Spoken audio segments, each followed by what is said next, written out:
Hi, Sheila Guffey with Creative Aging. Last time we worked on some bookmarks and did some acrylic peacock feathers. And we're going to do pretty much the same technique, but we're going to go way smaller. And I figured the last project was a great practice for this one because it can be kind of intimidating working this small, especially when you're using these tiny brushes and doing lots of little detail work. And so we're working on ceramics today, which we never do, mainly because I have my oven in the car for polymer clay, but can't really carry around my kiln. So I know a lot of you may not be able to do this with ceramic. Unfortunately, you can't do this kind of acrylic painting on the Sculpey clay. It won't work out. So that's why we usually paint with pigments and jewelry paints. So you do have to work in ceramics today. So this is good if you want to buy some clay, and then you can go to somewhere like House of Clay that has a place to fire your creations, and then you can paint them. And it's pretty cheap. And so you can definitely do this. And these are just easy shapes. We've all done jewelry before with clay, so it's the exact same process. Rolling out the clay, making it flat, using a rolling pin, and then either using a blade to cut out your shapes, or they have the jewelry cutouts that you can buy in a pack, and they have all shapes. And so let me show you this one up close as well. As you can see, there's a lot of little details, a lot of colors. There's a build-up, which we did in the bookmark session, so it takes a while. It's the same process. It's a lot of layers of colors, and a lot of the more you go, the more detailed you get. So you start out with a lot of coverage, and at the end you get the little details to pop out. And you probably noticed that these are really shiny. That's just a sealant that we're going to spray at the end on top. Okay? So, you have to get your shapes already done. Go buy some clay. You can just get a little bit of clay and you can make a ton of these. You can make all kinds of shapes, anything you want. Squares, rectangles, whatever you think would be, good shape for your neck. You can make them bigger or smaller. Most of these were done just with a blade, and I'd cut them out myself and then just used a little needle through the hole. Some of them were used with like a little kind of, jewelry cutter. You can see how perfect those edges are. So it's up to you. And then you just poke a hole with the needle and then fire it. So you could drop it off at House of Clay or somewhere else that's local. After it's done, you are going to have a little ceramic piece to paint on. Okay, so I'm gonna move these out of the way. I've got some paints that I've already put on a plate. You don't need a lot of paint. So I'm gonna try, since I've got kind of one example with more greens and this one has more blues and this one has more purples, I'm gonna do one with more purples, blues, and greens. So we'll see how this turns out. Try to move these to where you can still see them. And then here's my new one. And notice ceramic's way different than the polymer clay that we use. It will break. So that's the only bad thing, is it feels great. I love it. It's light, but don't drop it because it will shatter. The Sculpey polymer clay is really way more forgiving. So I'm gonna get a base coat on this, kind of like, with most things we do when we work in acrylics, you wanna start out with maybe a layer of paint, kind of like priming a wall. So I'm gonna work with this turquoise because I can pretty much paint all those colors on top of this color and they'll blend together.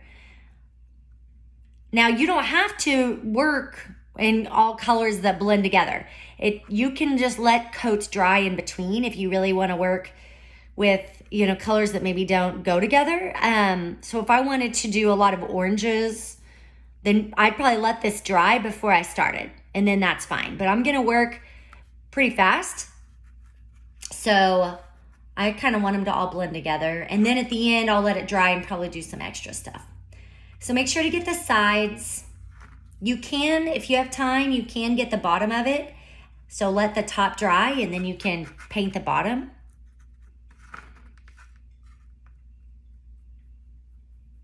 And remember, acrylics will stain your clothes, so don't wear your best clothes or get your apron out.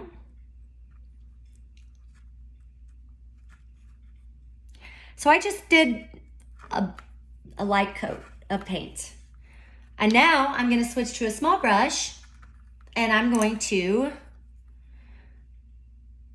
draw a line. I'm gonna use the dark blue. Sorry, I was thinking. I'm gonna use the dark blue, and notice I'm gonna dip it in the paint. I'm gonna roll it kind of on the side because I want that point, the point of my brush. And remember, the harder you press, the bigger a brush is gonna get and the messier it looks. So make sure to not press hard, go slow, and use this like an old-fashioned ink pen, all right? And there's no rushing, just take your time. Remember, acrylic paints, you can definitely paint over it if you mess up, so there shouldn't be too much stress. If you mess up, just paint over it. So I'm gonna draw that line up, and then I'm gonna draw my eye of my peacock. And so if you did the bookmarks with me, you'll know this is very similar. You just didn't know that I was prepping you for working really tiny. And then, now think about if you want it, this one, the feather doesn't come all the way to the edge. It looks smaller, so you can see the background still. Now this one, these two actually both go off of the jewelry piece. This one's so shiny. You can tell I put extra gloss on this one.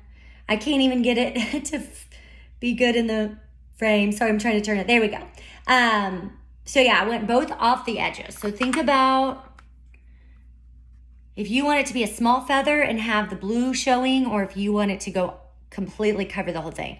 So maybe you can always make it longer later. So start smaller and then go. And you know, if you want your feathers to be a little curvy or have some waves, do that. This is your creation and you're wearing it and I'm not. So just do it how you would like. Think about it before you start painting. Feel free to go online and look at some peacock feathers and get inspiration from an actual peacock feather.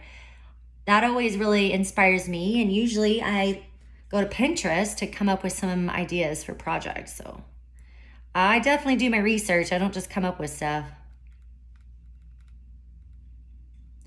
So we're just doing the first layer of lines. Acrylic painting always looks kind of sad at first.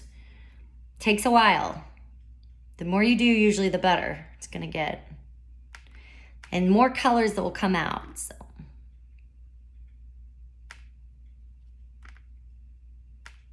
And notice I'm dipping it in the paint quite a bit. When you are working this small, you won't, the tip of your brush won't hold a lot of paint. So I pretty much paint and then dip it in there again.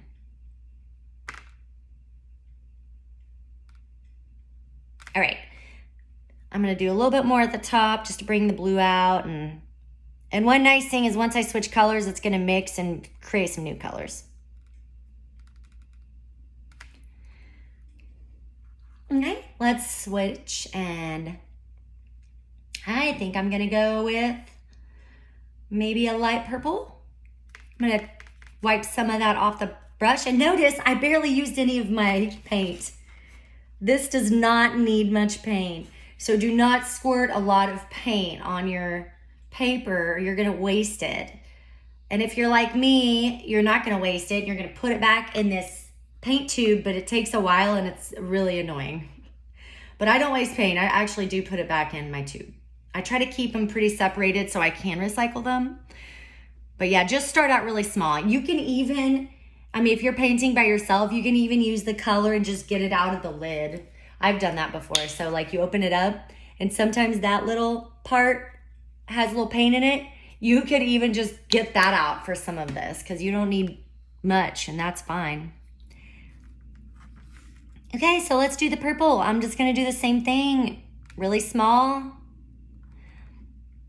And I'm not gonna do as many lines. So I wanted a good amount of base color, and now I'm gonna get smaller and smaller and be more thoughtful where I'm putting my color. Because I don't wanna cover up everything I just did, but I do wanna add more.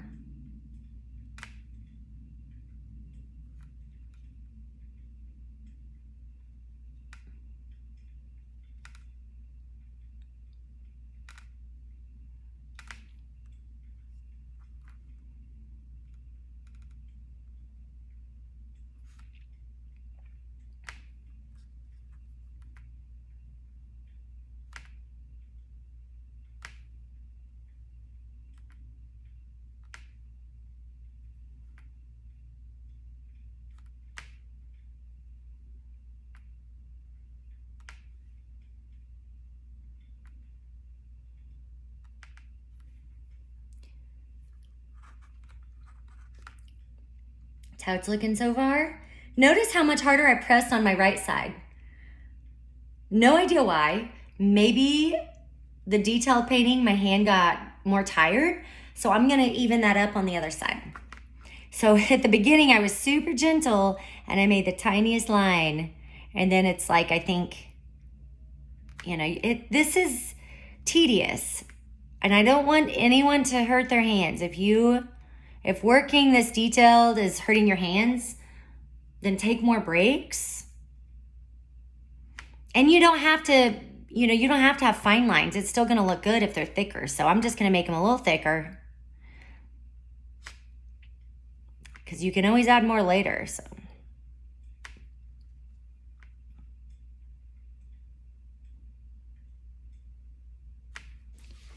Okay, so that's how it's looking. And then we're gonna switch colors. And notice I used the same brush. I'm gonna use the same brush for just a little bit longer, then I'm switching to greens. But I think I'm gonna do some purples, like dark purple. So I'm gonna take this dark purple and I'm gonna make it just a little darker by the center. So it's like there's shadows. So I'm just gonna add a little bit of darkness and not go all the way to the end. So we'll give it a little more depth. And if you look at a feather, usually it's a little darker by the center of it. So I'm just a little bit, and I'm still dipping my brush in the paint every time.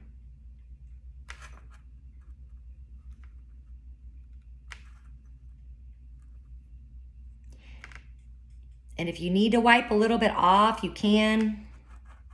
If you get too much.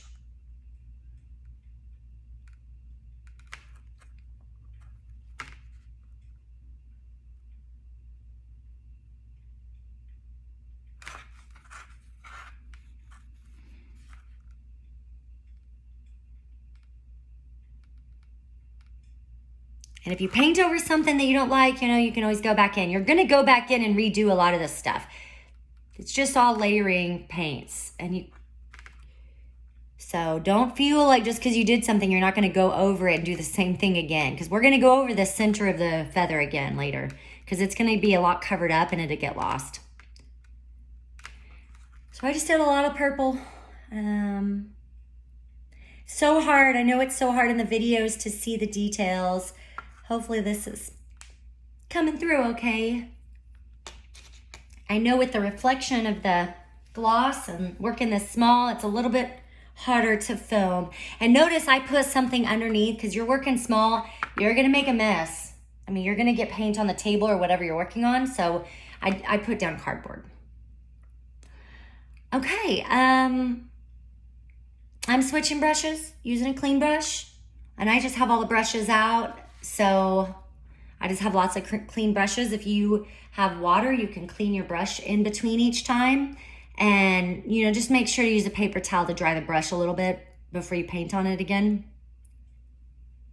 So I'm using this little bit of green. Maybe I'll do this on just the edges. So I'll do the same thing, but just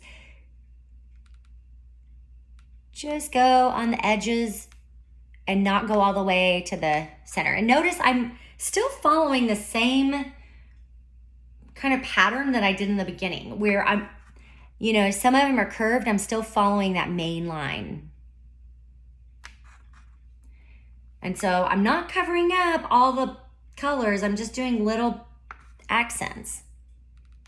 I promise it will all come together. And I'm being a little more light on this because I want these lines on the ends to look kind of lighter. I couldn't think of the right word, sorry.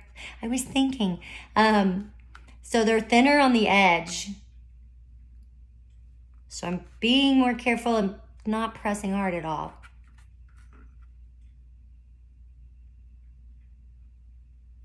And if you need to, and this is, see, I'm not using as much color either. So this is where I'm using a little less paint and I'm not dipping it quite as often. You can let it go for a while because you just want it to start looking lighter and lighter. Not lighter in color, I just mean like a feather, light as a feather. So at the beginning, I did start with a lot of paint, really heavy, and now this is where I'm getting more detailed.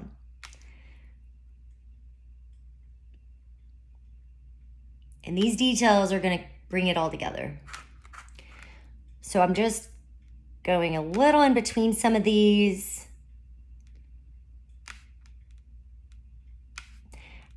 And I'm using not much paint at all at this point, which is nice because it's gonna blend some of this color in to the other colors. And I'm just turning it. I think it's a little easier sometimes to turn it. Now this is just preference, whatever you wanna do. All right, let's look. It's looking better, for sure. And now I'm gonna think about what color I wanna do next. I'm gonna bring in that turquoise, and I can use this brush because it's got the green on it, and so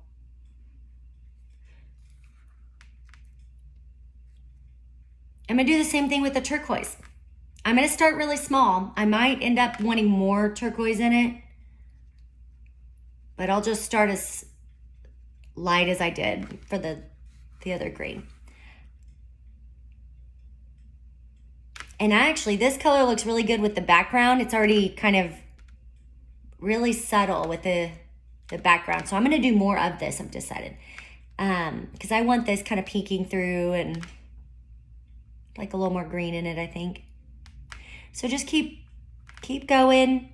Figure out, now I'm finding little patterns where I want to put it before I paint. So if there's too much color in one part, I'm separating it. So you do need to still be slow and mindful and figure out each line where it's gonna look best. And so I'm putting more paint on the edge so it's a little darker. Then I'm letting it get lighter as I go out. And I'm gonna bring these out a little bit further than some of the others, I think. And remember, if you don't like it, you can always paint over it. Like on the edge, you can do the blue again, the light blue. I'm just gonna see how it looks.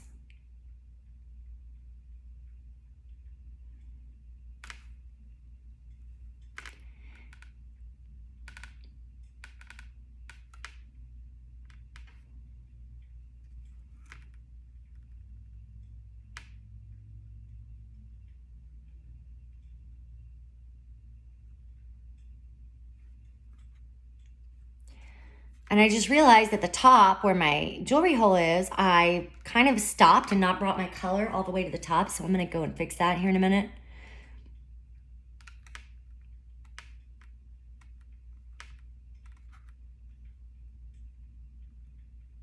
All right, so let me hold it in an angle so maybe you can see the colors better.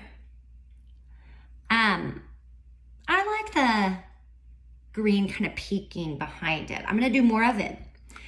I think I'm just gonna go in and I'm gonna hold it a little closer so maybe you can see better. I'm gonna go in behind all of it and just add little bitty tiny marks. And it's actually gonna make my feather look a little bigger.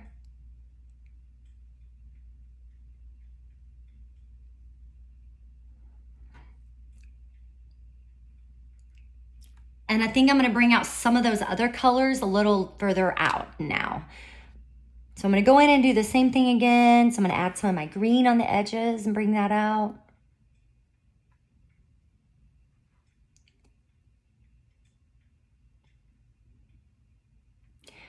Just a tiny, so I brought paint and I put it in its own little place, and then I'm using that because I don't want that much.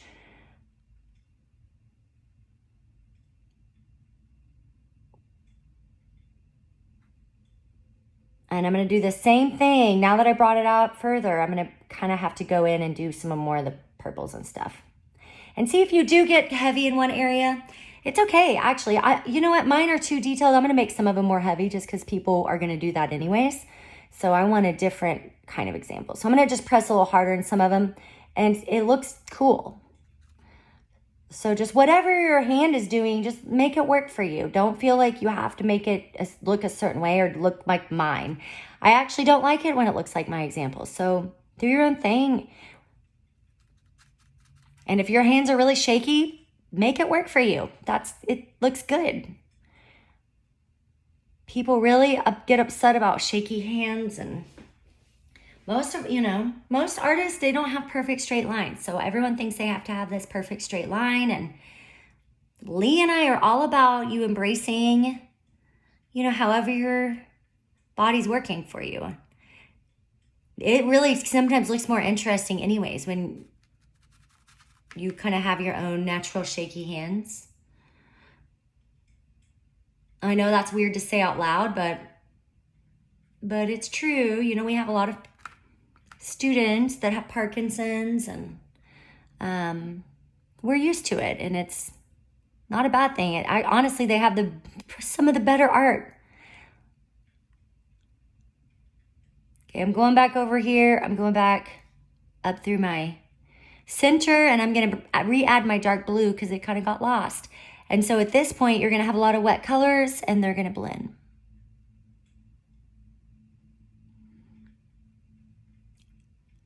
And you're going to really notice your brushes now. If you have a really good brush, you're going to notice the difference. So I can tell you, I don't like this brush right here. It's just a little too thick for this project, and it didn't look like it, but some bristles, aren't as good. It's hard to see what it's looking like with the center still blank. So I'm going to get something in the center. You can think about a totally different color if you want to use gold. This one has gold in it. Hopefully you can see it. It is so shiny. Okay, there we go. That one has gold in it. And it's gold on the edges too. I did that at the end. This one has a little bit of bronze. You don't have to do gold, so I'm going to do something different on. I'm going to try to think what would look good. I mean, we could bring out a green, put the green in the middle. Or if you want to pull the purples out, we could do the purples. So it's up to you. I'm gonna do this green. I have a new brush again. And if you are done with the brush, you have a cup of water and make sure to put that brush in the water so it doesn't dry out. And remember, if you don't like this color, you can always redo it. So we're just gonna try it. I'm gonna add a few colors in here, but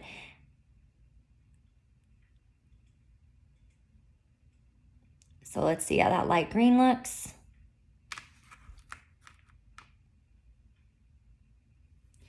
Maybe I want to do a little blue in it for the peacock eye, a little dark blue.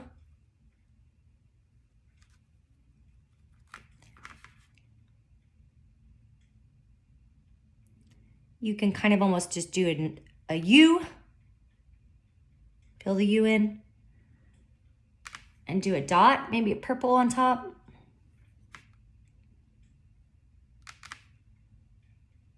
I'm gonna do a bigger dot of purple. And I'm doing it pretty thick.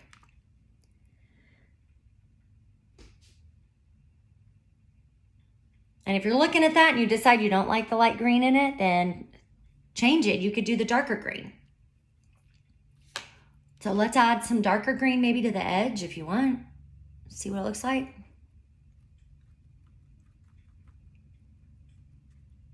It's all about trial and error. So don't be afraid to play with different things and figure out what you like and don't like.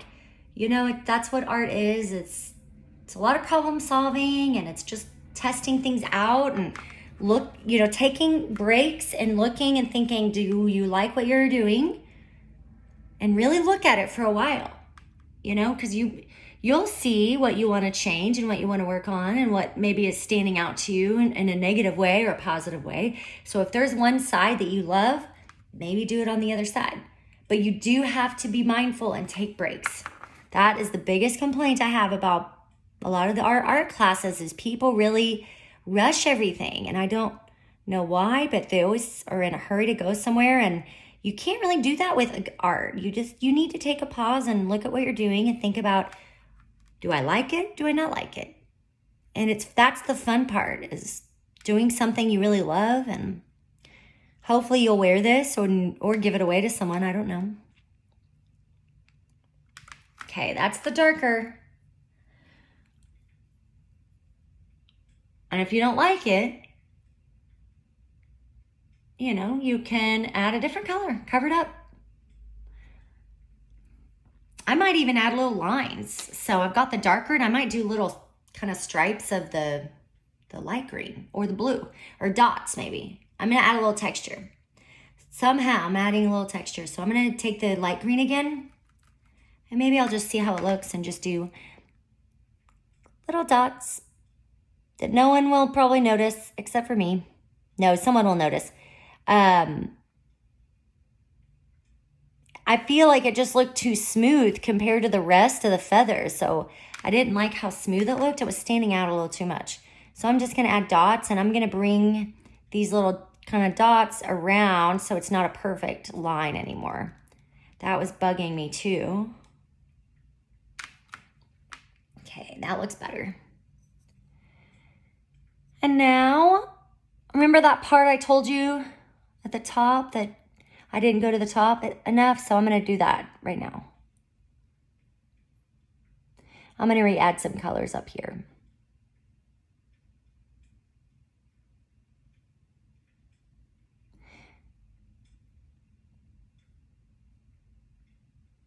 And then I'm gonna go in and add other colors. So I'm gonna add my light purple again. So I feel like this part got missed, so I'm just gonna go do it more.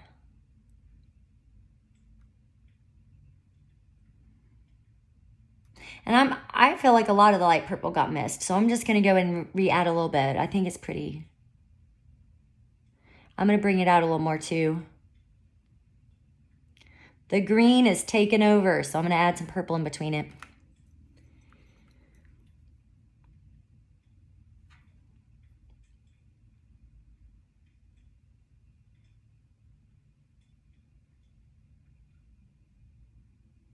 So see how hard I pressed there? It's okay. At this point, it's kind of nice to have different line, some thick, some thin. It's more interesting. All right. See how it's looking? Do you like the center line? I kind of want to go over it again, maybe. I'm not sure, maybe in purple or maybe in the dark blue again. I'm going to do one more line of the dark blue. I know I've done this. You almost need to always redo it at the very end because it gets lost, all those lines. And so I'm going to do it one more time. And that looks good. I'm going to add a little more dark blue, just a little bit more shadows. There we go. And I added thicker.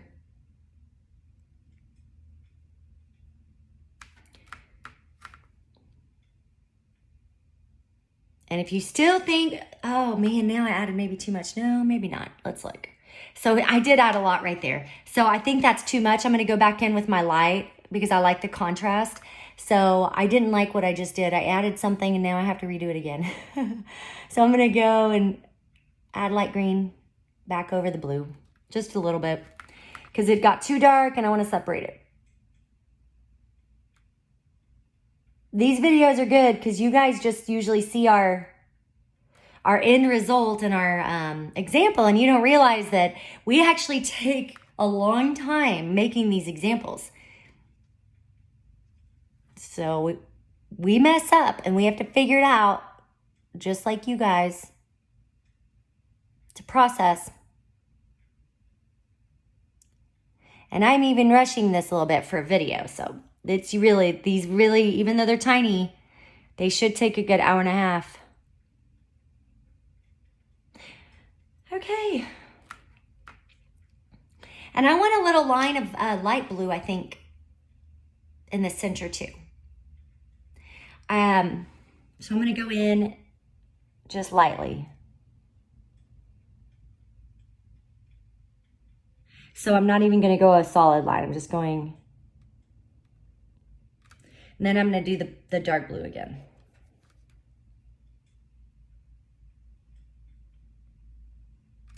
Okay. And if you decide, so what I did on this one, I didn't love the background color that I originally chose. So I did gold. And I covered it up. This one, I actually did the feathers all the way off the edges. And I decided I didn't like that because the shape of the rectangle, it just kind of got lost and I wanted it to look more delicate. So I went in at the very end with dark blue and I did the opposite and I just painted dark blue and I brought out the shape more. This one, I just painted all this turquoise blue. And I did leave it, you know, to where it kind of went almost all the way to the edges.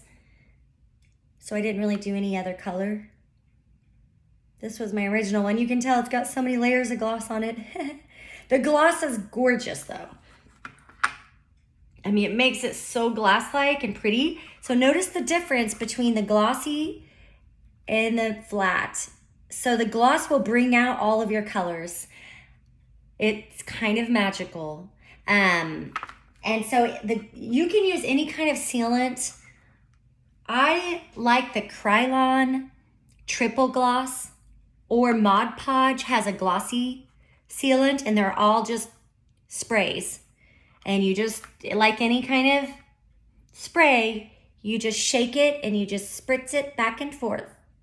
And you don't want to hold it down. You don't want to hold the thing down. I'm not going to spray inside my house, but you don't want to hold it all the way down. You just spritz it and it go all the way down, let it dry, and you can do 2 coats if you want. So this one's going to look really pretty. Once I get the spray on it, I'm going to let it dry for a minute, and then I'm going to spray it, and then I'm going to put my little jewelry stuff on it. So you just need a jump ring, and then you'll need... And you know, you can buy, if you want to have something really forgiving, you can buy the extra large jump rings.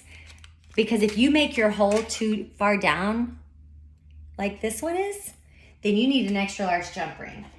Most of the time, a medium is just fine. So you just put your jump ring in and you've got your jewelry tool. So let me show you how to do this real quick.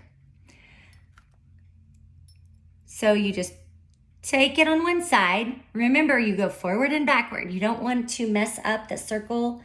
So forward and backward. So I'm going to go this way. And then you put it in. And this one is funny. It's kind of a little different of a brand. There we go. Put it in and then take your tool again and just move it to where it's perfectly flushed. And then you have your hoop on. And then at this point, you can put it on a gold or silver chain. If you have black or white elastic, you know, you could use that. This is stretchy, so you can, you know, you don't have to get an exact length. It will just go over your head. You can use ribbon, anything you want. At this point, this is great because you can use these and put them on any necklace. So you can always change it later. And then you're done. And so please take a look at the photos for up close details of these colors, and you'll get to see this one once it's all shiny. So I wanted to leave it not shiny just so you can see the difference. The shine really will bring out so many colors. You'll be amazed. And you can use the same gloss if you ever paint rocks. So that's a really good gloss to keep things waterproof. You can do it for coasters. So once you buy that gloss, you can use it for a lot of projects. And I will have a picture of the gloss as well attached on the lesson plan. So you'll have all the details of what supplies I use there. If you have any questions, please let us know. I hope you enjoy.